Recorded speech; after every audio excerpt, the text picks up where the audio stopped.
प्रभु आम को धूली द्वारा माटी द्वारा निर्माण कर से आम को समस्त विषय से स्मरण करती आम को से केमिति आम को से रक्त द्वारा आम को से किणिले आम द्वारा जहाँ जहाँ काम कले समस्त विषय परमेश्वर स्मरण करती स्मरण रे रखती प्रभु आम को जो विषय सृष्टि करी सही विषय मध्य आम माने स्मरण करने आवश्यकता अच्छी आम मैंने जानी असु जिसे तार 43:21 पदर लिखा जाए जिसाया तार 43:21 पद लिखा जाए से आम मान को तांकर गौरव प्रशंसा तांकर महिमा करबा निमंते से आम मान को निर्माण करियछंती हालेलुया से आम मानकर तांकर प्रभु जीशु ख्रीष्टंकर गौरव प्रशंसा करबा निमंते से आम को निर्माण करियछंती तांकर पाद चिन्ह दे गमन करबा निमंते से आम को निर्माण करियछंती ए समस्त विषय आमे स्मरण रे रखिबा आवश्यकता अछि आम को प्रभु काहेकि निर्माण कले आमने कोन करबा आवश्यकता से आमनकर केमिति गठन करियछंती समस्त विषय परमेश्वर आम को से स्मरण रखती आम माने मध्य से विषय स्मरण रे रखिबा आवश्यकता अछि काहेकि ना आमनकर जीवन अति अल्प समय जदि आम माने जीवन थाउ थाउ आम माने जदि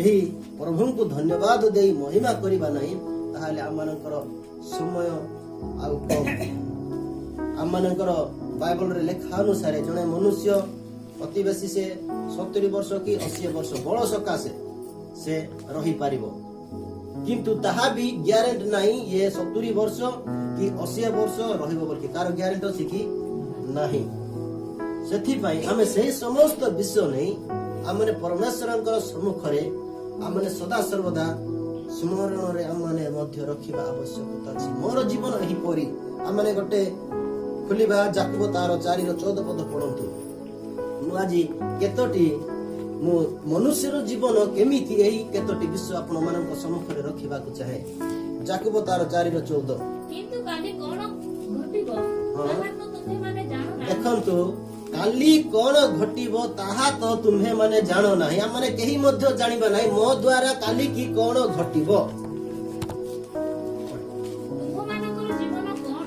तुम्ह मानकर जीवन कोन मोर जीवन कोन ताहा क्षणके दृश्य होई अदृश्य हुए हां जेउ बास्प तुमे माने तो ताहा सदृश्य देखंतु आमानकर काली की मो जीवन रे कोन घटिबो आपनक जीवन रे कोन घटिबो से समस्त विषय माने जानिबो किंतु परमेश्वरंकर वाक्य आमान को गोटे बाष्प सहित तुलना करूछ आमानकर जीवन केमिति गोटे बाष्प आमने गोटे विषय आमे रुसई करूछु ता जदी आमने गुडुनी जदी काढी देबा ताले बाष्प आपण माने केते दूर पर्यंत देखि पारिबे अति बेसी से फुटेरु 2 फुट सेते भी 2 फुट पर्यंत भी आपण माने बाष्प देखि पारिबे ना आमानकर मनुष्य जीवन सेमिति गोटे बाष्प परी अनेक विषय लेखा जे गोटे बाष्प परी गोटे पानी फटका एबे अछि एबे फाटिछि सेति भाई गोटे गीत रचक जने उत्तम भाव रे गोटे रचना करंती सारुपतरे पानी जीवन तापरे काल क्या होगा कोई न जाने आज सुको दिल तू दे दे काली की कोन घटिबो केही मध्य जानिबो नाही मो जीवन रे काली के होई पारे एक्सीडेंट रे मु मरि पारे काली के मोर कोनोसी शुभ काम होई पारे कि कोन होई पारे के मध्य जाने नाही मोर जीवन बाष्प पर सेति पाई मु प्रभु को यही समय थिबा जाए जीवन थिबा जाए परमेश्वर प्रशंसा रे मोर जीवन को बितेइबा को पड़िबो कारण गीत संहिता लिखा जाए मु जेते पर्यंत बंची अछि सेते पर्यंत परमेश्वरंकर प्रशंसा गान करिबे हालेलुया हालेलुया आमानकर सुजोग अछि ताहांक चरण तळे बसिबा निमंते आमानकर सुजोग अछि तांकर गौरव महिमा करबा निमंते आज जो माने आसी नाहांती सखाळे से मानक पई काली की आउ एही वाक्य से माने सुनी पारिबे नाही हम माने आसीचु एही वाक्य सुनु अछु सेथि पई आमानकर जीवन हम माने उत्तम भाव रे गठन କରିବାକୁ ପ୍ରଭୁ ଆମମାନଙ୍କୁ ଏହି ବାଷ୍ପ ପରି ଦେଇଅଛନ୍ତି। ସେଥିପାଇଁ ଯେତେ ଆମମାନଙ୍କର ସମୟ ଅଛି ସେତେ ପର୍ଯ୍ୟନ୍ତ ଆମେ ପରମେଶ୍ୱରଙ୍କୁ ଧନ୍ୟବାଦ ଦେବା ଆବଶ୍ୟକତା ଅଛି। ଆଉ ଗୋଟେ ବିଷୟ ପଢିବା ପ୍ରଥମ ପିତର ତାର 1:24 ପଦ। ପ୍ରଥମ ପିତର 1:24 ପଦ। କାରଣ ସମସ୍ତ ମର୍ତ୍ତ୍ୟ ତୃଣ ତୁଲ୍ୟ, ତାହାର ସମସ୍ତ ଶୋଭା ତୃଣର ପୁଷ୍ପ ସଦୃଶ। ତୃଣ ଶୁଖିଯାଏ ଆଉ ଫଳ ଝଡ଼ି ପଡ଼େ। ଦେଖନ୍ତୁ ଆମମାନଙ୍କର ଜୀବନ ଏ ସ୍ଥାନରେ କହୁଅଛନ୍ତି ଘାସ ସହିତ ତୁଳନା କରୁଅଛନ୍ତି। ଘାସ ଯେମିତି ଏବେ ଅଛି ଆଉ କିଛି ସମୟ ପରେ ତାକୁ ବୁଡ଼ା ହେବ। ଆମମାନଙ୍କର ଜୀବନ ସେହିପରି, ସେଟା ଘାସ ରହିବ, ଯଦି ଏମିତି ଖରା ଆସିବ ବୋଲେ ଶୁଖିଯିବ। ଏହି ସ୍ଥାନରେ ପିତର କହୁଅଛନ୍ତି ଆମମାନଙ୍କର ସେହି ଜୀବନ ଘାସ ପରି, କାରଣ ସମସ୍ତ ମର୍ତ୍ତ୍ୟ ତୃଣ ତୁଲ୍ୟ, ତାହାର ସମସ୍ତ ଶୋଭା ତୃଣର ପୁଷ୍ପ ସଦୃଶ। ତୃଣ ଶୁଖିଯାଏ ଆଉ ଫୁଲ ଝଡ଼ି ପଡ଼େ। ସେଥିପାଇଁ ଆମମାନେ ପରମେଶ୍ୱରଙ୍କ ପ୍ରଶଂସା କରିବା ଆବଶ୍ୟକତା ଅଛି। ଆମମାନଙ୍କର ଜୀବନ ଏହି ସ୍ଥାନରେ ପ୍ରଥମରେ ଦେଖିଲୁ ଆମେ ବାଷ୍ପ ସଦୃଶ୍ୟ, ଆଉ ଦ୍ୱିତୀୟରେ ଆମେ ଦେଖୁଅଛୁ ଗୋଟେ ଘାସ ପରି। ଆମମାନଙ୍କର ଜୀବନ ଘାସ ପରି। ସେଥିପାଇଁ ଯେତେ ପର୍ଯ୍ୟନ୍ତ ଆମମାନଙ୍କର ସମୟ ଅଛି, ଆମେ ଯେତେ ପର୍ଯ୍ୟନ୍ତ ବଞ୍ଚି ଅଛୁ ସେତେ ପର୍ଯ୍ୟନ୍ତ ଆମେ ପରମେଶ୍ୱରଙ୍କ ନିକଟକୁ ଆସିବା ନିମନ୍ତେ କୁଣ୍ଠାବୋଧ କେବେ ହିଁ କରିବା ନାହିଁ। ଆମେ ଯେତେ ପରମେଶ୍ୱରଙ୍କର ପ୍ରଶଂସା କରୁଅଛୁ ପ୍ରଭୁ ସେତିକି ଆମମାନଙ୍କୁ ସେଇ ଆଶୀର୍ବାଦ ଦେବେ। ଗୋଟେ ଦିନ ମୁଁ ପ୍ରସଙ୍ଗ ରଖିଥିଲି, ଆମମାନେ କେମିତି କର୍ମ କରିବା, ଆମମାନେ କେମିତି କାମ କରିବା ସେମିତି ପ୍ରତିଫଳ ପାଇବା। ମୁଁ ଯଦି ଗୌରବ ମହିମା କରୁଛି ସଦା ସର୍ବଦା ପ୍ରଶଂସା କରିବାରେ ମୋର ଜୀବନ ଯଦି ପରମେଶ୍ୱରଙ୍କ ସମ୍ମୁଖରେ ରଖୁଅଛି, ତାହେଲେ ପ୍ରଭୁ ତାହା ଜାଣିବେ ନାଇଁ ବାସ୍ତବରେ ମୋର ସନ୍ତାନ ସନ୍ତତି ପରମେଶ୍ୱରଙ୍କ ସାନ୍ନିଧ୍ୟରେ ଆସିବା ନିମନ୍ତେ ଏହାର ଲାଳାୟିତ ଅଛି। ମନୁଷ୍ୟ ଜୀବନ ଆଜି ଅଛି କାଲି ନାହିଁ। ସେଥିପାଇଁ ଆମମାନେ ପ୍ରଭୁଙ୍କୁ ପ୍ରଶଂସା ଗୌରବ କରିବା ଆବଶ୍ୟକତା ଅଛି।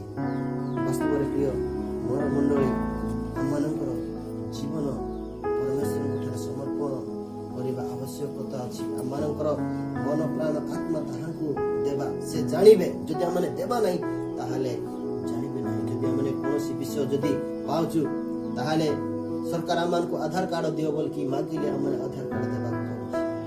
ଆଧାର କାର୍ଡ ନ ଦେଲେ କୌଣସି ବିଷୟ ହେବନି। ଆଗରେ ଥିଲା ଭୋଟ ଫଟୋ, ଏବେ ଭୋଟ ଫଟୋକୁ କିଏ ବି ପଚାରୁନାହାନ୍ତି, ଆଧାର କାର୍ଡ ମାଗୁଛନ୍ତି।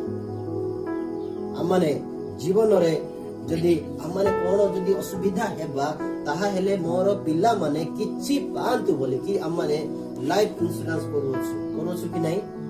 କରୁଅଛୁ। କାଳେ ହଉ ଲକ୍ଷେ ହଉ 2 ଲକ୍ଷ ହଉ 1.5 ଲକ୍ଷ ହଉ ପିଲାମାନେ ମୁଁ ବୋଲେ ପାଇଲେ ପିଲାମାନେ ଉତ୍ତମ ଭାବରେ କିଛି ଆମମାନେ ଉତ୍ତମ ଭାବରେ ଚଳିବା ନିମନ୍ତେ ମୋର ପିଲାମାନେ ଚଳନ୍ତୁ ବୋଲିକି ଆମମାନେ ଲାଇଫ ଇନ୍ସୁରାନ୍ସ କରୁଅଛୁ। ଆଉ ଆମେ ମାନେ ସେ ସ୍ଥାନରେ ଯିବା ନିମନ୍ତେ ଆମମାନେ ସେଇ ଇନ୍ସୁରାନ୍ସ ମଧ୍ୟ କରିବାକୁ ପଡେ। ସ୍ୱର୍ଗ ରାଜ୍ୟରେ ରହିବା ନିମନ୍ତେ ମଧ୍ୟ ଇନ୍ସୁରାନ୍ସ କରିବାକୁ ପଡେ। ଆମମାନେ ଯେତେ ପର୍ଯ୍ୟନ୍ତ ଏହି ମର୍ତ୍ତ୍ୟରେ ଅଛୁ ସେ ସମସ୍ତ ବିଷୟ ଆମମାନଙ୍କୁ କରିବାକୁ ପଡିବ।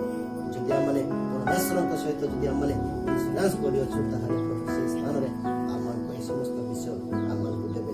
ଆଉ ଗୋଟେ ପଢିବା ଆଇବ ତାର 14:1-2 ପଦ ଗୋଟେ ପଢନ୍ତୁ। ତାର 14:1-2 ସ୍ତ୍ରୀ ଜାତ ମନୁଷ୍ୟ ଅଳ୍ପାୟୁ ଓ ଦୁଃଖରେ ପରିପୂର୍ଣ୍ଣ, ସେ ପୁଷ୍ପତୁଲ୍ୟ ପ୍ରସ୍ଫୁଟିତ ହୋଇ କଟାଯାଏ, ମଧ୍ୟ ସେ ଛାୟାତୁଲ୍ୟ ବହିଯାଇ ସ୍ଥିର ନଥାଏ। ଠିକ ଅଛି, ଆମେ ଏହି ସ୍ଥାନରେ 2 ପଦରେ ଦେଖୁଅଛୁ ପୁଷ୍ପତୁଲ୍ୟ ବୋଲେ ଫୁଲ ପରି ଆମମାନଙ୍କର ଜୀବନ। ଫୁଲ ଅଛି ଯେତେ ଗଛରେ ଅଛି, ସେ ସବୁଦିନ ଫୁଲ ସେମିତି ଯେମିତି ସେ ପ୍ରଥମରେ ଫୁଟିଲା ସେମିତି ଏକା ରହିବ କି ନାହିଁ? ସେ ମଳିବ, ମଳିଲା ପରେ ସେ ଗୋଟେ ଗୋଟେ ହେଇକି ସେ ସମସ୍ତ ଝଡ଼ିବ। ସେମିତି ଆମମାନଙ୍କର ମଧ୍ୟ ଜୀବନ ଗୋଟେ ପୁଷ୍ପ ପରି, ଗୋଟେ ଫୁଲ ସଦୃଶ ଆମମାନଙ୍କର ଜୀବନ। ସେହି ଜୀବନକୁ ପ୍ରଭୁ ଆମମାନଙ୍କୁ ଦେଇଅଛନ୍ତି। ସେଥିପାଇଁ ଆମମାନେ ଯେତେ ପର୍ଯ୍ୟନ୍ତ ମୁଁ ଆଉ ସେ ବିଷୟ ବାରବାର କହିବାକୁ ଚାହେଁ, ଯେତେ ପର୍ଯ୍ୟନ୍ତ ଆମମାନେ ବଞ୍ଚି ଅଛୁ ସେତେ ପର୍ଯ୍ୟନ୍ତ ପରମେଶ୍ୱରଙ୍କର ସମସ୍ତ ବିଷୟ ଆମମାନେ ପ୍ରଶଂସା କରିବାକୁ ପଡ଼ିବ। ଆମମାନଙ୍କର ଜୀବନ ଆଜି ଅଛି କାଲି ନାହିଁ। ତାହା ପାଣି ଫଟକା ସଦୃଶ୍ୟ, ଅନେକ ଛାୟା ସଦୃଶ୍ୟ, ଅନେକ ସ୍ଥାନରେ ଅନେକ ବିଷୟ ଲେଖାଯାଏ। ଅନେକ ପ୍ରଭୁ ସେଇ ଗଠନ କରୁଛନ୍ତି। ଆମମାନେ ଯୋଉ 103:14 ପଦ ପଢିଲୁ, ସେଇ ସ୍ଥାନରେ ଧୂଳି ସହିତ ଆମମାନଙ୍କର ଜୀବନ ପ୍ରଭୁ ବର୍ଣ୍ଣନା କରୁଛନ୍ତି। ଧୂଳି ଏବେ ଅଛି, ଆଉ କିଛି ସମୟ ପରେ ସେ ଯଦି ପବନ ଆସିବ ତାହେଲେ ସେ ଧୂଳି ରହିବ ନାହିଁ। ଯଦି ଧୂଳି ଅଛି, ଯଦି ଜଣେ ମା ଆସିକି ଯଦି ସେଠି ପାଣି ଯଦି ପକେଇବ ତାହେଲେ ସେ ଧୂଳି ଆଉ ଦେଖିବେ କି ଆପଣମାନେ? ସେହିପରି ଆମମାନଙ୍କର ଜୀବନ। ସେଥିପାଇଁ ଆମମାନେ କେତେ ଦିନ ଆମେ ବଞ୍ଚିବୁ ତାହା ଆମମାନଙ୍କର ଗ୍ୟାରେଣ୍ଟି ନାହିଁ, ଆମେ ନିଜେ ମଧ୍ୟ କହିପାରିବା ନାହିଁ। ସେଥିପାଇଁ ଆମମାନଙ୍କର ଜୀବନକୁ ପରମେଶ୍ୱରଙ୍କ ଠାରେ ପ୍ରଶଂସା ବର୍ଣ୍ଣନା କରିବା ନିମନ୍ତେ ଆମମାନେ ପ୍ରଭୁ ଆମମାନଙ୍କୁ ଦେଇଛନ୍ତି। ସେ ସ୍ମରଣ କରୁଅଛନ୍ତି, ମୁଁ ମଧ୍ୟ ପ୍ରଭୁ ମୋତେ ଗଠନ କରିଅଛନ୍ତି, ସେ ଉତ୍ତମ ଭାବରେ ରଖିଅଛନ୍ତି, ସେ ସୁସ୍ଥ ଶରୀର ଦେଇ ରଖିଅଛନ୍ତି, ତାହାଙ୍କ ଦ୍ୱାରା ମୁଁ ନିଶ୍ୱାସ ପ୍ରଶ୍ୱାସ ପାଉଅଛି, ତାହା ମଧ୍ୟ ଆମମାନେ ସ୍ମରଣରେ ରଖିବା ଆବଶ୍ୟକତା ଅଛି। ହାଲେଲୁୟା। ପ୍ରଭୁ ସ୍ମରଣରେ ରଖନ୍ତି, ମୁଁ ମଧ୍ୟ ସ୍ମରଣରେ ରଖିବି। ପ୍ରଭୁ ମୋତେ ଜନ୍ମଦିନ ଠାରୁ ଆଜି ପର୍ଯ୍ୟନ୍ତ ଉତ୍ତମ ଭାବରେ ରଖିଅଛନ୍ତି, ତାହା ସ୍ମରଣରେ ରଖିବା ଆବଶ୍ୟକତା ଅଛି। ପ୍ରଭୁ ଆମମାନଙ୍କୁ ସଦାସର୍ବଦା ଆମମାନଙ୍କୁ ସୁରକ୍ଷାରେ ରଖନ୍ତି। ଆମମାନଙ୍କର ପ୍ରାର୍ଥନାକୁ ପ୍ରଭୁ ଶୁଣନ୍ତି। ସେଇ ପ୍ରାର୍ଥନା, ଯେଉଁ ପ୍ରାର୍ଥନା ଦ୍ୱାରା ଆମମାନେ ଜୀବିତ ଅଛୁ, ଯେଉଁ ମଣ୍ଡଳୀ ମାନଙ୍କ ପ୍ରାର୍ଥନା ଦ୍ୱାରା ଆମମାନେ ସୁସ୍ଥତା ଅଛୁ, ସେହି ପ୍ରାର୍ଥନା ଆମମାନେ କେବେ ମଧ୍ୟ ଭୁଲିବା ନାହିଁ। ଆମେ ସ୍ମରଣରେ ରଖିବା। ଆମମାନେ ଯେ ଧୂଳି ତାହା ପ୍ରଭୁ ସ୍ମରଣ କରନ୍ତି, ଆମମାନେ ଧୂଳି ତାହା ପ୍ରଭୁ ଜାଣନ୍ତି। ଆଜିର ମୂଳ ପ୍ରସଙ୍ଗ ହେଉଅଛି, ଆମ୍ଭେମାନେ ସେ ଧୂଳି ମାତ୍ର ଏହା ପ୍ରଭୁ ସ୍ମରଣ କରନ୍ତି। ଆମ୍ଭେମାନେ ଯେ ଧୂଳି ମାତ୍ର ଏହା ପ୍ରଭୁ ସ୍ମରଣ କରନ୍ତି। ସେଥିପାଇଁ ପ୍ରଭୁ ସ୍ମରଣ କରନ୍ତି, ଆମ୍ଭେମାନେ ମଧ୍ୟ ସ୍ମରଣ କରିବା, କାରଣ ସେ ଆମ୍ଭମାନଙ୍କୁ ସେ ଉତ୍ତମ ଭାବରେ ଗଠନ କରିଅଛନ୍ତି, ତାଙ୍କର ଗୌରବ ମହିମା କରିବା ନିମନ୍ତେ ବର୍ଣ୍ଣନା କରିଅଛନ୍ତି। ପ୍ରଭୁ ଆମକୁ ସର୍ବ ଦିଅନ୍ତୁ, ଦୟା କରନ୍ତୁ, ଆମେ ଯେପରି ଉତ୍ତମ ଭାବରେ ତାଙ୍କର ଗୌରବ ମହିମା କରିପାରିବା, ସଦାସର୍ବଦା ଆମେ ସ୍ମରଣ ରଖିପାରିବା।